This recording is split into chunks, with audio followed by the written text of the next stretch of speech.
जय हिंद दोस्तों। रीजनिंग की इस महत्वपूर्ण क्लास में मैं पंकज कुमार आप सभी का स्वागत करता हूं। ये हमारा प्रैक्टिस सेट नंबर 35 है। अगर आप पहली बार वीडियो देख रहे हैं तो और बाकी की प्रैक्टिस सेट देखना चाहते हैं तो डिस्क्रिप्शन में प्लेलिस्ट का लिंक दे रखा है, वहां से आप चेक कर सकते हैं। साथ ही साथ अगर आप हमारे चैनल पर पहली बार आए हैं तो हमारे चैनल अभ्यास क्लासेस 2.0 को जरूर सब्सक्राइब कर लें और बाकी वीडियो को लाइक करें, शेयर करें। आपके सपोर्ट की बहुत आवश्यकता है, जिससे कि हम बेहतर तरीके से आपको कंटेंट देते रहें, हमें मोटिवेशन मिलता रहे। बाकी किसी भी क्वेरी के लिए आप हमारे टेलीग्राम चैनल से भी जुड़ सकते हैं और कमेंट में हमें बता सकते हैं। तो चलिए बिना किसी देरी के सीधे बढ़ते हैं प्रश्न नंबर 1 पर। साथ ही साथ अगर आप क्वेश्चन आंसर साथ में लगा रहे हैं तो हमें अपने आंसर्स को कमेंट भी कर सकते हैं। अब देखिए, पहला प्रश्न जो है आकृति से रिलेटेड है। इस प्रश्न में आपको पहचानना है इन 4 आकृतियों में से विषम आकृति कौन सी है, यानी 3 आकृति एक जैसी होनी चाहिए और चौथी आकृति अलग होनी चाहिए। इनका पैटर्न लगभग सेम होना चाहिए, कहने का मतलब ये है। अब देखिए, पहली आकृति में जो शेडिंग की गई है वो एक कॉर्नर पे की गई है। जब आप दूसरी आकृति देखोगे उसमें भी एक कॉर्नर पे की गई है। इसी प्रकार से चौथी वाली में भी एक कॉर्नर पे शेडिंग की गई है। अब आप जब सी वाले ऑप्शन को देखते हैं तो इसमें आपको पता चलता है ये 3 जो भाग हैं इसके यहाँ पे शेडिंग की गई, सिर्फ एक भाग ही छूटा हुआ है। तो कहीं ना कहीं यही आकृति आपकी विषम आकृति हो जाती है। इसीलिए प्रश्न नंबर पहले का ऑप्शन नंबर सी, यानी सी वाला जो आकृति है वो इसमें विषम हो जाती है। अब सीधे बढ़ते हैं प्रश्न नंबर 2 पर। दूसरा प्रश्न है मिसिंग नंबर से रिलेटेड है। आपको देखिए एक तरह से ये पूरी फिगर दे रखी है, इसमें नंबर्स लिखे हुए हैं। आपको जो प्रश्नवाचक चिन्ह यहाँ पे दे रखा है इसकी जगह पे कौन सी संख्या आनी है ये आपको बतानी है। अब देखिए 9, 12, 13 और इनके साथ में जो है एक संख्या बहुत बड़ी सी आ रही, तो कहीं ना कहीं इन तीनों संख्याओं की संक्रिया से ही ये संख्या बन रही होगी, सीधी सी बात है। इसी तरह 3, 2 और 5 से 30 बन रहा है। ऐसे ही 7, 9 और जो आने वाली संख्या है उससे 504 बनने वाला है। ऐसे प्रश्नों में देखिए सबसे जो छोटी संख्या होती है, जो पैटर्न में सबसे छोटी संख्या होती है, जो भी आपका फिगर दे रखा उसको चेक करते हैं। जैसे 3, 2 और 5 वाली जो संख्याएं हैं इससे 30 बन रहा है, ये कहीं ना कहीं हमारे लिए इजी पड़ेगा। अब देखिए 3 दूनी 6 और पंजे 30, यानी 3 के अगर 2 से गुणा करेंगे और 5 से, यानी तीनों की गुणा कर देंगे आपस में। ये मान लीजिए N1 है, ये N2 है, ये N3 है और ये N4 है, तो आपका आ जाएगा 30। 3 दूनी 6 पंजे 30, यानी N1 गुणा N2 गुणा N3 बराबर N4। यही तो फार्मूला लग रहा है। बाकी एक बार क्रॉस चेक करने के लिए हम एक बार इस वाले को पोर्शन को भी सॉल्व करेंगे। अब 9 की गुणा आपको 12 से करनी है, फिर 13 से करनी है। जब आप इनकी मल्टीप्लाई करोगे तो 12 ने 108, फिर 13 से जब गुणा करोगे तो आपका जो आंसर आएगा वो 1404 ही आएगा। इसको आप सॉल्व करके देख सकते हैं, क्योंकि हम यहाँ पे टाइम वेस्ट नहीं करेंगे सॉल्व करने में। अब देखिए इसी तरह से अब आपको क्या है, 7 नेम हो गए 63 और ये संख्या जो आई है 504 आई है। तो इसका मतलब क्या हुआ, हम 63 से 504 को डिवाइड कर देंगे बस। अब जो आपकी जो भी आंसर आएगा वही इसकी जगह आ जाएगा, क्योंकि तीनों की मल्टीप्लाई इसके बराबर है। तो अगर 2 संख्याएं दे रखी है, तीसरी संख्या निकालनी है तो क्या करना है, इन दोनों की मल्टीप्लाई करके चौथी संख्या को डिवाइड कर देना है, ठीक है। अब 63 से जब इसमें डिवाइड करोगे तो आपका 8 जाएंगे, 8 3 24, 8 6 48 और 2 हो गए 50। यानी कहने का मतलब है सही आंसर क्या आएगा यहाँ पे 8, जो कि ऑप्शन नंबर 3 में दे रखा है। प्रश्न नंबर 3 है लुप्त संख्या बताइए। यहाँ पे आपको लुप्त संख्या बतानी है कौन सी है। फिगर आपका बना हुआ है, देखिए यहाँ पे 1 लिखा है, फिर 3 6 2, बीच में 2 लिखे हुए हैं। इस तरह अगले वाले फिगर में आप देखेंगे 3 1 4 12 और बीच में 4 लिखे हैं। लास्ट वाला फिगर है उसमें 3 4 और यहाँ पे 9 है और प्रश्नवाचक चिन्ह है, यहाँ पे वो नंबर आने वाला है जो इसका आंसर सही होगा। अब आप अपना दिमाग लगा सकते हैं, कॉपी पेन लेके बैठे हैं। जब भी प्रैक्टिस सेट लगाएं तो साथ ही साथ लगाते रहें, जिससे आपका अभ्यास अच्छा होगा। सिर्फ देखने से काम नहीं चलेगा। और अभी तक अगर आपने चैनल सब्सक्राइब नहीं किया तो प्लीज़ चैनल को सब्सक्राइब कर लीजिए। चलिए देखते हैं इस प्रश्न में क्या है। आप देखेंगे ये और ये कहीं ना कहीं इनके आपस में क्रॉस में रिलेशन आप देख सकते हैं, कहीं ना कहीं कुछ ना कुछ बन रहा होगा। जब आप दिमाग लगाएंगे तो देखेंगे, जैसे यहाँ पे अगर 1 से 2 में डिवाइड कर दोगे, यानी 1 से 2 में डिवाइड करोगे तो 1 दूनी 2, 2 ही तो आंसर आएगा, अंदर का हो गया। इसी तरह यहाँ पे दूसरा वाला क्या है, 6 को अगर 3 से कर दोगे, इन दोनों के बीच डिवाइड का रिलेशन करोगे तो कितना, तब भी आ जाएगा 2। सीधी सी बात क्या हो रही है, यहाँ पे डिवाइड वाला रूल फॉलो हो रहा है। जो संख्या बड़ी है उसको छोटे से डिवाइड कर तो अंदर वाला आंसर आ जाएगा। अब देखिए यहाँ पे भी क्या है, 3 चौक 12, जब डिवाइड करेंगे तो 4 ही आएगा, तो 4 यहाँ पे लिखा हुआ है। इसी तरह 1 चौक 4 होते हैं, तो यहाँ भी 4 आ गया बीच में। अब लास्ट वाला जो पूछा उसमें भी हमें यही करना है। अब देखिए 3 और 9 में क्या रिलेशन आ रहा है, डिवाइड वाला ही आ रहा है, 3 3 9, तो 3 आ गए यहाँ पे। अब यहाँ पे ऐसी संख्या आएगी जो आपकी डिवाइड वाली, यानी इन दोनों की गुणा कर लो, या तो 4 3 12, फिर भी आंसर वही आएगा। सीधी सी बात है कि अंदर 3 ही तो आना चाहिए। तो जब 4 की 3 से मल्टीप्लाई करोगे 12 आ जाएगा। और अगर यहाँ पे आप 12 रख के देखोगे तो 4 को 12 में जब डिवाइड करोगे, 4 से 12 को डिवाइड करोगे तो 4 3 12, बीच की संख्या आ जाएगी। तो इस प्रश्न का सही आंसर आपका क्या होना चाहिए, 12, ऑप्शन नंबर डी। प्रश्न नंबर 4 है 6 के विपरीत कौन सी संख्या है। अब देखिए यहाँ पे क्या है, आपको पासे की 4 स्थितियाँ दे रखी हैं, यहाँ पे 6 की विपरीत संख्या आपको बतानी है। अब पहले और दूसरे पासे में जब आप देखोगे तो कॉमन क्या है ये देख लेते हैं। 6 और 2 इसमें भी है और 6 और 2 इसमें भी है, तो बचा क्या आपका 3 और 4। इसका मतलब क्या है, ऐसे प्रश्न का मतलब होता है 3 और 4 आपस में कैसे हैं, विपरीत हो गए। इन दोनों से हमें ये पता चला। अब देखो अगले वाले जो हैं इन दोनों में कौन कौन कॉमन है ये देख लीजिए। अब यहाँ पे देखिए 6 और 4, 6 और 4 इसमें भी है, 6 और 4 इसमें भी है, तो इसका मतलब क्या हुआ, बचा क्या 2 और 5। तो 2 और 5 आपस में कैसे हो गए, अपोजिट हो गए। अब सिंपल सी बात है, संख्याएं 1 से 6 लिखी हुई हैं, जब 3 4 के अपोजिट हो गया, 2 5 के विपरीत हो गया, तो बचा कौन आपका 1 बचा और 6 बचा, तो यही आपस में विपरीत होगा 1 और 6। इसलिए इस प्रश्न का सही आंसर क्या हो जाएगा, ऑप्शन नंबर डी 1, क्योंकि 6 के विपरीत पूछा गया था। प्रश्न नंबर 5 है नीचे दी गई प्रश्न आकृतियों में दिखाए अनुसार कागज को मोड़कर काटने तक खोलने के बाद किस उत्तर आकृति जैसा वो दिखाई देगा।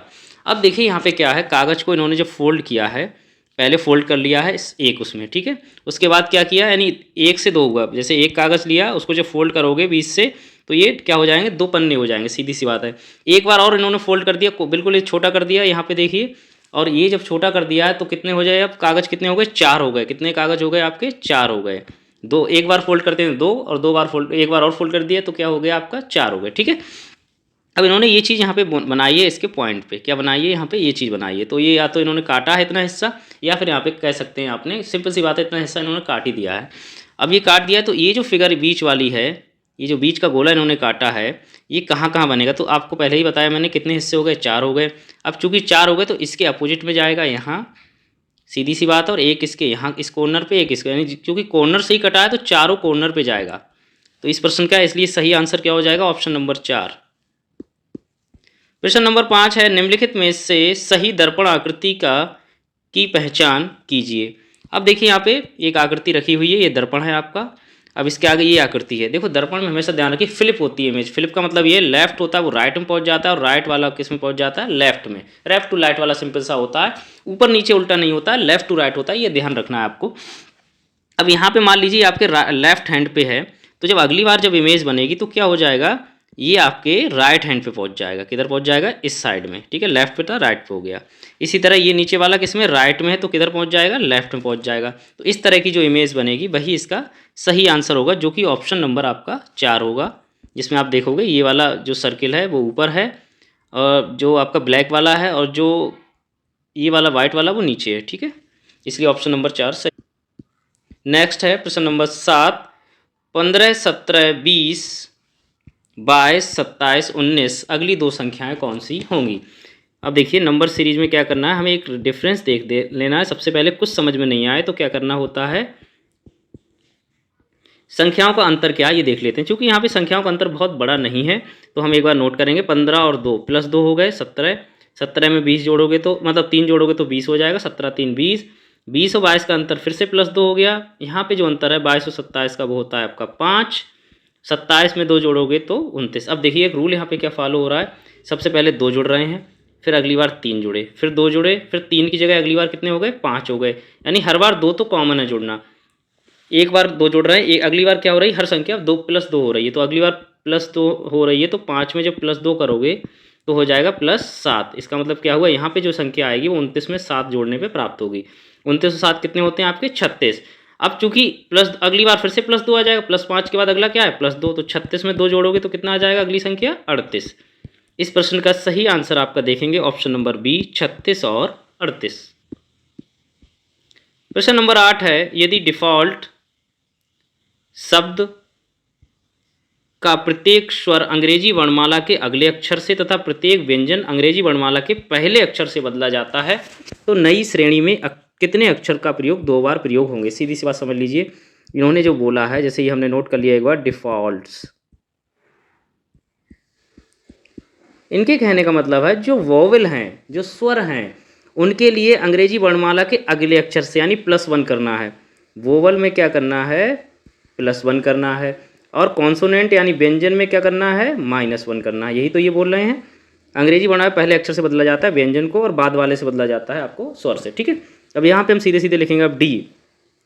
अब आपका देखिए सबसे पहले आप चाहें तो वोवल पे निशान लगा लीजिए। ई यहाँ पे वोवल होता है, ए होता है, यू होता है। आई और ओ दे नहीं रखा है, जो दिया है हमें उसी का करना है। तो सबसे पहले इनके हम नोट कर लेंगे। अब इसमें +1 करना है तो ई के बाद एफ आता है, ए के बाद वी आता है, यू के बाद आता है वी। ठीक है, बाकी सब में क्या करना है -1। -1 का मतलब है पहले वाला अक्षर। डी से पहले सी, एफ से पहले ई, साथ ही साथ एल से पहले के, टी से पहले एस, एस से पहले आर। यही तो बना। अब इसमें देख लीजिए कि कौन से अक्षरों का 2 बार प्रयोग हुआ है। देखो यहाँ पे ई और ई 2 बार हैं, तो एक तो ये कॉमन हो गया, एफ भी हो गया, साथ ही साथ और कौन है एस, आर, टी, एल। अब देखिए एस और एस, इसका मतलब कितने हो गए 3 हो गए। ऐसे कितने अक्षरों का प्रयोग 2 बार हो रहा है 3 अक्षरों का। किस किस किस का, ई का, एफ का और एस का। इसलिए प्रश्न का सही आंसर ऑप्शन नंबर 4 3। नेक्स्ट है, किसी खास कोड में वेव को इस तरह लिखा रहा है 5% 3 स्टार और विंस को 5 9 और सी लिखते हैं। इस कोड में सेन को कैसे लिखा जाएगा? तो एक बार हम इनको नोट करेंगे। वेव, वेव के नीचे लिख लेंगे 5, एक एक लेटर के नीचे एक एक आपको सिंबल बना लेना है, जिससे कि आपको आसानी हो जाएगी। इसी तरह अगला वाला जब लेंगे, अगला वाला आपका विंस है, VINS। विंस को हम लिख रहे हैं 5 9 और साथ ही साथ ये सी। अब देखिए ध्यान से क्या हो रहा है यहाँ पे, सेन का पूछ रहे हैं और सारे लेटर एक दूसरे के कॉमन है। सबसे बड़ी चीज़ ये है कि एस इसमें है, कहाँ पे है, यहाँ पे है। तो एस को जिससे दिखाया गया वो नोट कर दोगे, यहाँ पे सी से दिखाया गया इस तरह से। साथ ही साथ ए को किससे दिखाया गया, % से। एन कहाँ है, एन को दिखाया गया @ से। साथ ही साथ ई को दिखाया गया स्टार से। तो कॉमन देख लेना है बस, कौन किस क्या है, किसको दिखाया गया। तो इसलिए इस प्रश्न में जब आप देखोगे तो ऑप्शन नंबर 1 सही होगा, ये वाला। ठीक है, प्रश्न नंबर 10, पी का अर्थ प्लस है, क्यू का अर्थ माइनस, आर का अर्थ डिवाइड करना है और एस का अर्थ है मल्टीप्लाई करना है यानी गुणा करना है। तो ये जो इक्वेशन आपकी दे रखी है आपको बतानी है इसका आंसर क्या आएगा। तो चलिए देखते हैं, नोट करते जाते हैं। पहले पी को क्या लिखना है, हमें प्लस लिखना है, क्यू को लिखना है माइनस, आर को लिखना है डिवाइड, साथ ही साथ एस को लिखना है मल्टीप्लाई। ठीक है, इक्वेशन आपकी ये दे रखी है 18S64R16Q6P9। अब इसके साइन लगा लेने हैं। एस की जगह पे आपको मल्टीप्लाई लगाना है, आर की जगह पे आपको डिवाइड लगाना है, क्यू की जगह पे आपको माइनस लगा देना है और पी की जगह पे प्लस लगा देना है। अब क्या करना है यहाँ पे बोर्ड मास से, यानी बोर्ड मास में के थ्रू इसको हल कर लेंगे। ब्रैकेट ओपन इसका मतलब है नहीं, सिर्फ डी मास यहाँ पे लगेगा। सबसे पहले आप भाग करते हैं, फिर मल्टीप्लाई करते हैं, फिर जोड़ करते हैं और फिर करते हैं आपका घटाना। तो चलिए करते हैं। सबसे पहले डिवाइड करेंगे, तो जब डिवाइड करेंगे तो यहाँ पे क्या आ जाएगा आपका 16 चौक 64, 4 आ गया इसका आंसर। अब 18 की 4 से मल्टीप्लाई कर लोगे, -6 + 9, 18 चौक होते हैं 72, -6 + 9। अब जोड़ करना है तो प्लस के प्लस वाले जोड़ लो, 72 और 9 जोड़ोगे तो कितना हो जाएगा आपका 81। 81 में से 6 घटाओगे तो आंसर आ जाएगा आपका 75 यानी 75, जो कि ऑप्शन नंबर बी में यहाँ पे दे रखा है। प्रश्न नंबर 11 कथन और निष्कर्ष से रिलेटेड है। देखते हैं, कुछ छात्र बुद्धिमान हैं, कुछ छात्र बुद्धिमान है, आलोक एक छात्र है। देखिए यहाँ पे दे रखा है, जैसे मान लीजिए छात्र हैं और ये बुद्धिमानी का अगर परिचय दिया जाए तो यहाँ पे कह सकते हैं कुछ छात्र बुद्धिमान हैं, यानी यहाँ पे अगर स्टूडेंट, यहाँ पे इंटेलिजेंट आई से दिखा दिया। आलोक एक छात्र है, आलोक इसी के अंदर कोई छात्र है आलोक। ठीक है, अब देखिए पहला दिया कुछ छात्र सुस्त हैं, तो देखिए सुस्त वाली बात यहाँ पे लेजीनेस वाली कोई बात की नहीं गई है, इसलिए ये तो यहाँ पे सीधी हो गया गलत, कोई मतलब ही नहीं इस बात का। आलोक बुद्धिमान है, अब देखिए ये बिल्कुल यहाँ पे कंफर्म नहीं है, हो भी सकता है और नहीं भी हो सकता। हो सकता है ये आलोक इस पार्ट में हो या यहाँ कहीं हो, यहाँ ये इस बारे में भी कोई मतलब डिसीजन आप नहीं ले सकते। इसका मतलब दूसरा वाला भी कथन आपका अनुसरण मतलब निष्कर्ष अनुसरण नहीं कर रहा है। ऑप्शन नंबर 4 इसका सही होगा, कोई भी अनुसरण नहीं करता है, ना ही कथन 1 और ना ही कथन 2, ना ही निष्कर्ष 1 और ना ही निष्कर्ष 2। प्रश्न नंबर 12 ब्लड रिलेशन से रिलेटेड क्वेश्चन आपका है। ए डी का भाई है, डी वी का पिता है, बी और सी बहनें हैं, ए सी से किस प्रकार संबंधित हैं। देखिए जो लोग नए हैं उनके लिए मैं बता दूं, हम हमेशा क्या करते हैं, जो भी अगर पिता पुत्र का संबंध है तो एरो से इस तरह दिखाते हैं, पिता को ऊपर लिखेंगे और उनके पुत्र को नीचे। अगर पुत्र है तो प्लस का निशान आ जाएगा और पुत्री है तो माइनस का निशान आ जाएगा। ऐसे ही पिता है तो प्लस का निशान और माता है तो माइनस का निशान। अगर यही आपके हस्बैंड वाइफ की कोई कहानी है, जैसे ए और बी हस्बैंड वाइफ हैं, तो आपका ए बराबर बी, अगर ए यहाँ पे पिता है तो प्लस, बी यहाँ पे माता है तो माइनस, यहाँ पे बराबर का निशान हस्बैंड वाइफ के लिए यूज करेंगे। और इसी तरह से अगर भाई बहन है तो डैश लगाएंगे सीधे सीधे, ए डैश बी। अब जिसमें जो बहन होगी उसके लिए नेगेटिव से मान लीजिए बी बहन है, और ए अगर भाई है तो ए को प्लस से लिए। बेसिक सी चीज़ें अगर आपको पता है तो आप आसानी से कर पाएंगे। अब चलिए करते हैं प्रश्न को। प्रश्न कह रहा है ए डी का भाई है, तो मैंने अभी आपको बताया ए और डी भाई हैं तो हम डैश का प्रयोग करेंगे, ए डैश डी। अब ए डी का भाई है तो ये तो कन्फर्म हो गया, ए लड़का ही है। डी बी का पिता है, अब डी पिता है तो बी किसका पिता है, बी का, तो बी नीचे आएगा डी ऊपर। अब एक बात और है, यहाँ पे पिता है तो ये भी प्लस का निशान हो गया। बी और सी बहनें हैं, अब देखो बी और सी बहनें हैं तो इसका मतलब दोनों निगेटिव हो गई, बहनें हो गई निगेटिव। ए सी से किस प्रकार संबंधित है, यहाँ पे जो रिलेशन पूछा गया ए और सी का पूछा गया है। अब देखिए ये दोनों क्या हो गए, आपके भाई भाई हो गए। अब ये भाई की लड़की है यानी भतीजी हुई, अगर ये इसको क्या बोलेगी, चाचा ही तो बोलेगी, सिंपल सी बात, अंकल। तो इस प्रश्न में सही आंसर हो जाएगा ऑप्शन नंबर बी, अंकल। प्रश्न नंबर 13, बिंदु आर बिंदु ए के उत्तर में 10 मीटर की दूरी पर है। इतना ही पढ़ने के बाद आपको फिगर बनाना शुरू कर देना है, बिल्कुल एग्जाम में देर नहीं करनी है, क्योंकि अगर आप पूरा क्वेश्चन पढ़ेंगे आपका टाइम वेस्ट होगा। और ये डायरेक्शन वाला प्रश्न है, सिंपल सी बात है, एक कॉन्सेप्ट आपको पता ही है, ये पूरब होता है, ये पश्चिम होता है, ऊपर उत्तर और नीचे दक्षिण, बस ये चीज़ दिमाग में रखनी है, बाकी का काम आसान हो जाएगा। सवाल को करते जाइए सीधे सीधे। अब इन्होंने कहा है बिंदु आर बिंदु ए के उत्तर में है, तो ए मान लीजिए अगर यहाँ कहीं है तो ये उसके उत्तर में है तो ऊपर की तरफ जाएगा। कितना मीटर है आपका, दे रखा है 10 मीटर, ठीक है, यहाँ कहीं दे रखा है आपका बिंदु आर। अगली बात इन्होंने जो बोली है वो है बिंदु आर और ए के ठीक बीच में अवस्थित है, ठीक है, यहाँ पे कहीं के है, कौन सी है, यहाँ पे के है, ठीक है, बीच में है तो इसका मतलब ये भी 5 हो गया, ये भी आपका 5 हो गया। अगली बात बोल रहे हैं बिंदु एन बिंदु ए के पूरब में 7 मीटर है। अब देखिए ए के पूरब में, ए यहाँ है, इसका पूरब ये हुआ 7 मीटर आप बना लेंगे यहाँ पे। और ये कौन सी बिंदु की बात की गई, इन्होंने बिंदु एन की बात की गई है। अगला बिंदु एम बिंदु के पूरब में 7 मीटर है। अब के पूरब में मतलब ये के है, इसके पूरब में 7 मीटर है। अब कौन है यहाँ पे, ये भी आपको याद रखना है, एम की बात हो रही है तो ये 7 मीटर हमने नोट कर दिया। अगला इन्होंने बोला है बिंदु एस बिंदु एम के उत्तर में, एम के उत्तर में यानी कि ऊपर की तरफ होगी, सीधी सी बात हो गई। एम का उत्तर ऊपर की तरफ जाएंगे, कितना है 6, तो यहाँ पे आप लिख देंगे 6 मीटर। और कौन सा बिंदु है यहाँ पे, एस, ठीक है। अब क्लियर बात इन्होंने हो गई, पूरा हमारा फिगर बन गया। पूछा है बिंदुओं एस और एन के बीच की कितनी दूरी है, यानी एस और एन के बीच की दूरी ये पूछ रहे हैं। देखो ये 6 हो गया, जब ये 5 है तो इधर वाला भी कितना हो गया आपका 5 हो गया, तो 6 और 5 जब आप जोड़ोगे तो आंसर कितना आ जाएगा 11 है। तो इस प्रश्न का सही आंसर ऑप्शन नंबर सी हो जाएगा, 11 मीटर। प्रश्न नंबर 14, जिस प्रकार गार्डन जो है एच एन एस से संबंधित है वैसे ही हैंगर किससे संबंधित होगा, ये आपको बताना है। अब हमने एक बार नोट किया गार्डन, GARDEN। अब इसका क्या आ रहा है रिलेशन, HNS आ रहा है। अब आपको देखना HNS आ कैसे रहा है, एक तो सबसे बड़ी चीज़ देखिए यहाँ पे, एक विशेष चीज़ ये हो रही है कि यहाँ पे लेटर कितने, 1 2 3 4 5 6 लेटर, और यहाँ पे कितने हो जा रहे हैं, 6 से 3 हो जा रहे हैं, यानी आधे हो रहे हैं। तो कहीं ना कहीं कोई 2 लेटर मिलके एक नया लेटर बना रहे हैं, ये समझ लीजिए। जब आप ए और जी की बात करेंगे तो जी आपको पता है कितने नंबर पे आता है, जी आता है आपका 7 नंबर पे, ए आता है 1 नंबर पे। और 7 और 1 को जब आप जोड़ोगे तो कितना आ जाएगा आपका 8।